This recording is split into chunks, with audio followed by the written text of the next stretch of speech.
Your family's really excited about it. Yes, yes. Let's go. So right here we have our oak ridge. This is home to a lot of different native species of oaks. We have coastal live oaks, and you'll see a lot of different stuff like laurel sumac. We also have a lot of different native species like not only coastal live oak, but we also have Channel Island live oak.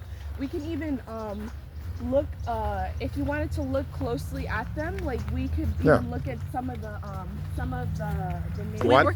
We work on treating different types of species of trees. We work on treating a lot of different diseases and things like that. But yeah, so we also have our pasture, which used to be home to a lot of different horses. They're Petron horses. They're really giant horses that used to be here. Big stallions, black, beautiful horses. Wow. And so yeah, these are some of our trees that we have. Now we're gonna head into our palm garden, and so our palm garden is home to we have one of the greatest collections here of palm species. There's a lot of different ones. We have, as you can see, the California What, these trees right here? Oh, the ones behind it. Oh. So the ones behind it, those tall palms right there. Oh yeah, my neighbor has one of these. Yeah. We Yeah. have It's a tall lot of palms. them. We have a lot of them, and so we even have a great silk floss tree. We have about I think we have 2 of them, but this is a great silk floss tree. Silk floss? Yeah, and so if you look at if you look really closely, there's pink flowers up there, but they also let off this really silky seed pods that they have. Okay. They even look like avocados standing from right here. They do. Oh yeah. Let me see. That's so funny. Yeah. Now, Interesting. someone told me, Odyssey, that that the tree is like that to kind of prevent predators, right? Is that right? To prevent predators from attacking it and everything, definitely. Oh, I see. It's got it has little spines on it. spikes. Yeah, little spikes on it. You can feel them if you want. They're scary. Yeah, they are scary. Yeah. So yeah, and then surrounding it, we have these philodendron, and they primarily exist inside the same ecosystem and everything. They are really hardy plants. They're family to. They're a lot similar to monsteras, if you've ever seen those. Monstera leaves and everything. This is our great triangle palm. If you can see, it's shaped in a triangle and everything. Oh, okay. Yeah, so we have we're home to a lot of different palms, and some of the most expensive palms are here. We have great Bismarckia palms, and we'll walk through. These are our great Bismarckia palms. One of them isn't doing so well, so we have to fill it with the cavity with tree, with some expanding foam, so that it doesn't get any worse. Do we know why that's happening? I haven't seen that. Yeah, so the reason why it could be happening is probably from a predator, like an insect that's coming in and in destroying the cavity. We're thinking it's some sort of borer that's actually going into the cavity and eating through the heart of the palm tree and everything. So yeah, that's what we think it could be. Okay. But we primarily leave that stuff so that we can our tree health specialist will go ahead and assess the tree for problems. I believe Humberto sprayed it yesterday. I believe he sprayed it yesterday. Here we have a lot of different, we have our birds of paradise here, and so the birds of paradise are really hardy plants as well. They're usually seen in a lot of landscaping, and they have these really beautiful flowers that come out. You might see some of them. Oh, there's some right here. These ones right here. Oh, okay. Yeah, they're really beautiful These? flowers. Yeah. Oh, I've seen these. Yeah. These look like colored dragons. Yes, yeah, Or something. Yeah. Yeah, they do. And they also they make for wonderful bouquets as well. Like they stay alive for a long time and everything. So they're really nice plants. You have what? Oh, foxtail agave lining the other side of the Beyond these? yeah, beyond these, and you'll see that they have these really beautiful flowers. We'll go walk over there right now. Okay. That the bees just absolutely adore. They love these. They love these ones. What's this? Oh, so this is a foxtail agave, and this is its. This is all of its different flowers that are in bloom. So after it blooms, it actually dies off. Okay. So it lets off all these little pups at the bottom. That's what we call them, pups. All of its little babies at the bottom, and then they start filling in and growing even more. So all these plants are natural to California. So the foxtail agaves are actually, I believe, they're not natural to California. Agave is natural to Baja California, and so they make like tequila out of it and everything. Oh, okay. I don't know if you knew that, but yeah, No. they make tequila out of a lot of different agave. I believe it's blue agave actually, and yeah, we have a lot of different palms here. It's a really nice place to visit. We have bamboo. We also have bamboo here, and so it's just like a thicket of it. But when it grows, like it'll continue to expand if you don't cut it back. I had some wild bamboo growing in my yard in upstate New York. Oh wow! I wonder if it's similar to that. We had to Yeah. cut it down. Yeah, it's very invasive. Yeah. Yeah. So yeah, these are. I didn't get to tell you, but we'll walk back over. Okay. So moringa. This is pods- moringa. Yeah, the moringa pods are actually known to be really helpful in rich in antioxidants. They call them like a wonder drug and everything. You take the seed pods out, and you can eat these, or you can boil them in water, or you can go ahead and put them in, or just swallow them whole. But they are really wonderful in antioxidants. They are rich in like making you have like vibrant skin and everything. That's what a lot of people believe. But we'll walk towards back inside here because I want to tell you about our ice cream bean tree. Oh my god. my Ice cream bean. Yes, ice cream. All right, let's bean. get a close up of that. Yes. It's so good. Okay, And so pause recording. Okay, this is our. This is ice cream bean tree. Yes, this is our ice cream bean tree. It's native to the to Brazil in the Amazon rainforest. And they actually have these pods that are edible. I've never had them, They're the best. but I believe they taste like ice cream, They're right? the best. Yeah. Oh, I see. So yeah. Has so- nothing to do with the production of ice cream? No, nothing to do with the production of ice cream. Just the pods are really similar to tasting like to ice cream, to the vanilla ice cream, I believe. Okay. Let's see if we can see any pods. Are they growing? Yeah, they're growing. I believe Humberto showed me on the other side that there are some growing. If we can spot any. He goes out of his way to pick some for me. 'cause he Yeah, knows how much I they love grow them. high up. They Yeah. grow pretty high up. Okay. But yeah, this is our ice cream bean tree, and it's I can't wait to taste the fruit. Like I know it's really exciting. Like I heard it's really tasty. Okay. Now, what is this? So this is climbing aloe.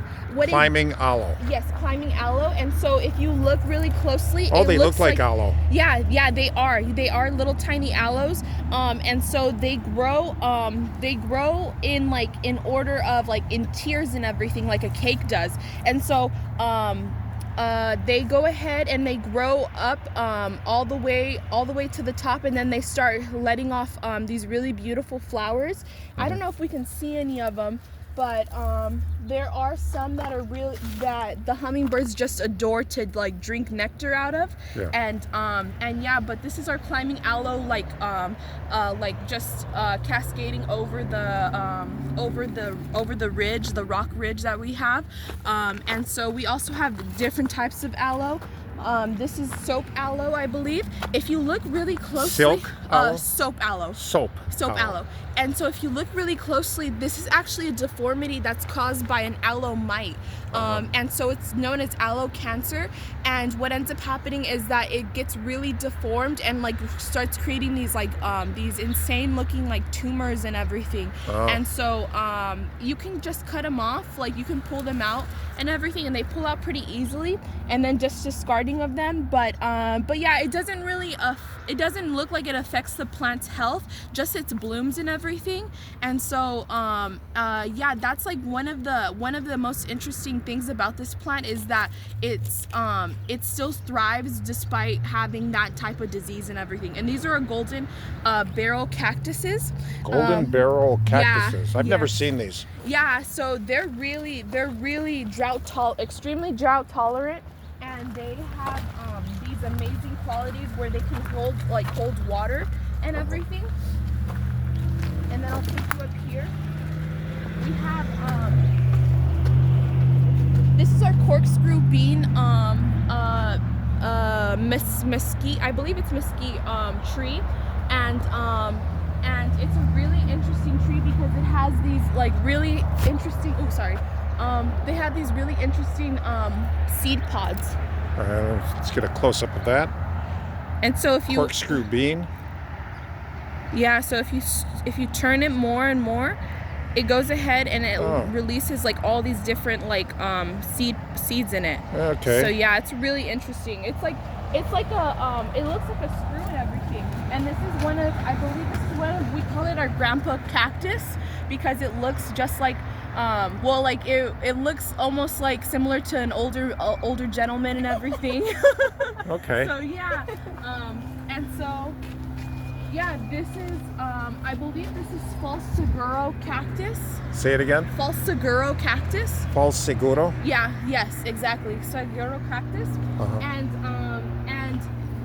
And that's one of the cactuses there. We'll head down this way.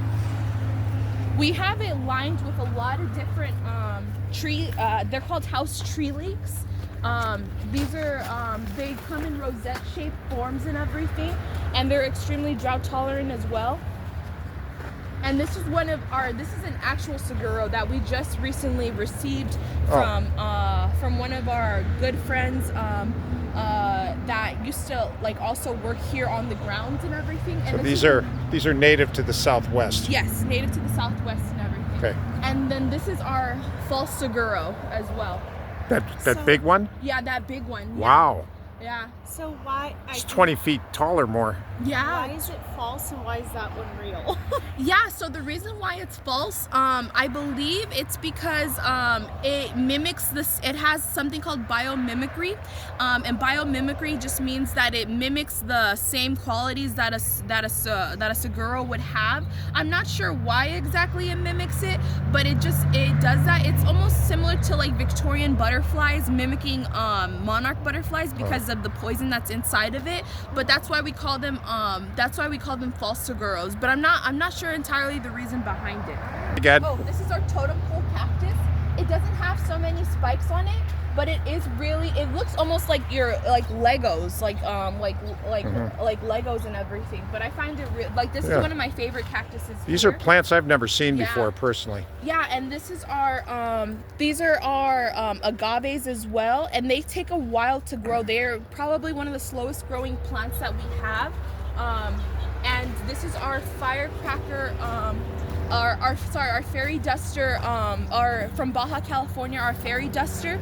Fairy duster. Yeah, because it looks like if a fairy were to have a duster, like they would have like this type of thing, like a pom-pom, like just like to dust things around. But yeah, this is from Baja California. And okay, pause. Say it again. This is a variegated yerbifolia. And what's interesting about it is that if you look at a regular looking yerbifolia, it looks like it's almost dead or something like that. But because of the yellow coloring and everything. But it's just variegated, so it's just actually just one of the varieties of these yerbifolias. And yeah, so they're very interesting, very interesting. And so if we look right here, this is nopales. Nopales. And Oh, that's so- a popular Mexican Yes. food. Yes, and so Yeah. you want to pick the younger leaves off of it, but this one Right. doesn't seem to be doing so well because it has this white. It's almost like snow pattern, snow patterned, scale. And what ends up happening is it's cochineal scale. And so what cochineal scale does is it attacks the plant, but it also people used to use this for dye and everything. If you look really closely. Okay. Like it, when you peel off a piece of it, the insect's blood is actually red, so they used to use it as dye. That's Okay. insect's blood. Yeah. And so they used to use it as dye, and they also used to use it in ocean spray, cranberry juice. And so, and that's just really really interesting about this plant. But it's being infected, but we leave it here for educational purposes. We will treat it because it doesn't look like it's doing the best. But also nopales also have give off a fruit known as prickly pear, and so they're really delicious. Oh yeah. And I'll wait for that thing to pass. Oh, you're kidding. Apparently, like this plant right here is very similar to prickly pear as well. They look like prickly pears. Yeah, they do look like prickly pears. And people used to actually burn off. They used to pick them with sticks and everything. The indigenous people used to pick them with sticks, and eat them. After they peeled the fruit back from the skin and everything. Mm-hmm. We won't try that today because it is really prickly, and so but they're apparently very edible. Okay. And they taste I'm not sure what they taste like, but I'm sure they're probably very similar to prickly pears. But this is our behind this nopal is our pitaya. Papaya? Pitaya. Pataya. Yeah, Okay. pitaya. And it's our dragon. It's very similar to dragon fruit. It lets off this really pink fruit that has like a similar sorbet like taste and everything, like Italian sorbet, I believe. And so it's really delicious, and it's very similar to dragon fruit, but it's in a cactus variety. There you go. And so this right here is this plant has this incredible fruit called You mean a tree? Yeah, tree. Oh yeah, this tree has incredible fruit known as hogberry. It's really interesting tasting. It tastes almost like, if I can find one, it tastes very similar to a Starburst. Oh yeah, but when they're red, that's when they're ripe. Okay. Let me see if I can find a. And the reason why they're called hogberries is because where they originate from and everything is they originate from a place in oh yeah, you guys can try it. And it has like a thick seed and everything around it, or inside of it and everything, but it tastes very similar to a Starburst. Okay. Yeah. So. All right. I'll eat it later. Yeah. So and there's these wild boars would go ahead and eat the fruit that came off of it, that would fall on the ground and everything. And I believe it's native to South Africa. Oh, okay. Yeah. Oh yeah. Now we're at the fruit section. So we're in our rare fruits. We have a lot of different things. We Lemons. have I believe these are grapefruits. Oh. And we have grapefruits, and the reason why we paint them white and everything on the bark is because when they're younger trees, they're more susceptible to getting sunburned. So we use white latex paint to go ahead and paint the bottoms of the trees and everything. But there's a really good tree. There's a really good orange or mandarin that's up here, and I'll pick some for you guys. Okay. We're thinking about having an event here for our mulberries specifically, and I'll show you where our mulberries are at. Right here we have our black zapote and our white zapote, and it's really tasty. Oh, okay. Oh, look at these. They're not ripe yet. These They're are not ripe yet. delicious, Dad. Yeah.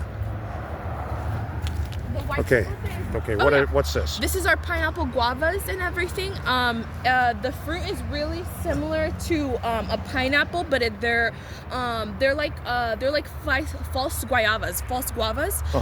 And so they're pretty tasty too. I think its season's already up, but you can see some of the fruit on the floor. Okay. and Yeah. so Pick one up. Yeah. Is that?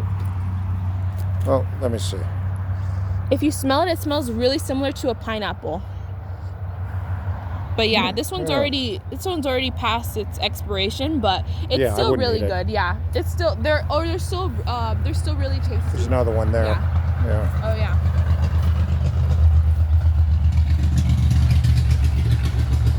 Yeah, this one might be past expiration too. Yeah. Yeah. But yeah, they're really delicious fruit. And this is called what? Pineapple guava. Okay. Yeah. So What's this? a white zapote. This is a new one. Yeah, this is a new one, and it's newly planted and everything. So we have it here. As you can see, we painted it white and everything so that it prevents sunburn and everything like that. Because this is where we receive the most sun here. Okay. In this part of the garden, we receive the most sun. We keep the stone fruits primarily towards the bottom of the property because it's actually they get a lot colder down here compared to up here where the heat travels upwards and everything. So it primarily stays colder down here and warmer up here, so it's able to get all of its chill hours. And chill hours are just what it takes for the fruit to be developed and everything. And so that's why we keep them primarily towards the bottom, where they can receive the most chill. Yeah. Okay. Pause. Okay. What's this? This is a different type of nopal. It's I like the purple color. Yeah, these are most likely edible. They're also prickly pears as well. It's just a different variety of prickly pears. I'm not sure what variety it is, but it's definitely a variety of prickly pears. Oh, what's this on the ground? Oh, right here, that's one of the black zapotes. Oh. Yeah, but it's not the reason why it drops its fruit so fast is because it needs to be watered very thoroughly and very frequently. And so when it's not watered, it'll go ahead and drop fruit so that it can accommodate for its size and the amount of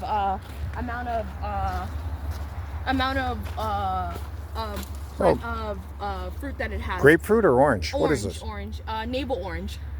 Oh, wow. Yeah, so the navel orange, we have a lot of citrus here on the property. Oh, this one is ripe. I'm keeping Yeah, it. yeah, keep it, yeah. Here you go, Dad. Look I at have a that. bag. Okay, here. Yeah. I can go ahead and there's these really... I think the reason why they're so prickly is because the fruit is trying to the way that it's developed is just the fruit is trying to go ahead and make up for like the lack of water. The lack of water, yeah. The lack of water that it's receiving. Are you noticing that I'm seeing some of the aloe coming back. Yeah, the aloe is coming back. Are you noticing any of the fruit coming back, or is that? So once the fruit takes a while to go ahead and develop. Like some fruit takes a lot of water to go ahead and develop and everything. So it is hard to go ahead and see like whether it'll come back or not, or whether it's gonna produce good enough fruit for the season and everything. But we're trying to stay on top of watering. Yesterday we had a really good meeting and everything, so it was good. yeah, it went really well. And so we if you look in some places, we also have these we can walk up here. We are approaching the conservatory. Yes, we're approaching the conservatory. As you can see, they have these really beautiful house tree leeks that have these beautiful flowers. What? House tree leeks that have these beautiful flowers, and it provides a lot of pollen and nectar for or primarily pollen for the bees and everything. Specifically, especially during the winter time, they have a harder time receiving a lot of their nutrition and everything. So it's a really good thing that we have a lot of different succulents that provide that for us. And this is our conservatory. Oh, wow. And so it's home to a lot of different native tropical plants. We have begonia. Hold on. All right, go ahead. Oh, we have begonia. We have pothos. And we also have monstera in here as well. This is known as our Swiss cheese plant because if you look really closely, it looks very similar to Swiss cheese. Like it has these holes in it and everything. We also are home to like about 3 different ponds that we have here on the property. This is another pothos. This is our giant elephant ear. And Elephant ear? Yes, elephant ear. And so as you can see, like it's so heavy that the stem can no longer support it and everything. So we just place it back up, and so that it can continue to live and everything. But it'll probably die off. We have Dracaena. We also have some palms in here as well. This is a Cuban petticoat palm. And yeah, just a lot of different tropicals in this place. The reason why we keep them in here is because they're sensitive to frost. And so we keep them in here primarily for that reason. We have maidenhair fern. It's really pretty. That's one of my favorite ferns. And then we also have a lot of different. I believe these are called, if I'm not mistaken, they are called. Not begonias, they are... You mean the one in the pot here? Yeah, the one in the pot here. Is that a snake plant? No, not that's snake not. plants. They are... I'm like... I know the name, I just forget it sometimes. Not Dracaenas. If I can remember... What they're called. Oh, yeah. Okay, is there any fish in this water? No fish in this pond. But there are fish in the pond that I'm gonna take you to next. Okay. This is where these are our tree orchids. They are really pretty. They are almost similar to having like the pitaya fruit, but they have these really beautiful flowers that come out. And they're absolutely gorgeous. They come out around Mother's Day. So Okay. these are, but they usually live in trees. So we'll try to keep them in hanging baskets or probably put them in trees eventually. This is our Recording. Queensland bottle tree. So it's all Queensland, let me see it. Oh yeah, here you go. Queensland bottle tree. And so if you look inside, This comes from Australia, huh? Cavity. Yeah, it has this open cavity inside of it. We don't know why this issue is happening, but we are gonna put spray foam in it so that the cavity can close and everything. It also looks like the tree is trying to close itself as well, so it's working really hard to do that. Okay. And we have over here our carob tree. This is a male carob tree, so it doesn't produce any. If we had a female tree, then it would produce fruit. And basically, this one just lets off all the pollen from the tree, and the female tree creates the fruit. But the carob tree, they said that it was Saint John the Baptist was said to be sustain himself on this tree, and while he was wandering in the wilderness. So yeah, that's what's really interesting about this tree. Its history and everything. But the carob tree tastes very similar to chocolate. But people that are allergic to chocolate can have carob or carob. People say carob or carob. But yeah, this is our hippo pond. Okay. And so we do have a fish in here. I've seen him recently, but they usually stay pretty dormant and everything, and like hibernation and everything, because it's really cold at this time of year. But if you look right here, these look like rocks, right? But they're not actually rocks. They're actually and if you feel them, they are aerial roots, and we call them like kneecaps and everything, because this is like the bald cypresses. It especially likes riparian ecosystems, meaning that where water stays consistently. And so it loves this place so much that it's letting off these aerial roots at the top of at the top and everything. But they look like rocks, but they're not rocks. Yeah. Okay, pausing here. Oh, look, there's a rooster. Yes, chickens. Yeah. Hello, Mr. Rooster. Yeah. I think all we have right now are hens, just because. Oh, that's not a rooster. No, Okay. it does look like a rooster though because of its crest and everything. But we do have we are planning on getting a bigger dog so that it can protect the hens and everything, because we have seen coyotes on the property. So yeah, nice. It's really That's so nice. Yeah, it's really unfortunate, but this is our guayaba tree. There's some guayabas that are good on Oh, look at that. I like guayabas. here. Yeah. We'll take him home. Yeah. I'll pick the ones that are Oh, good. thanks, Odyssey.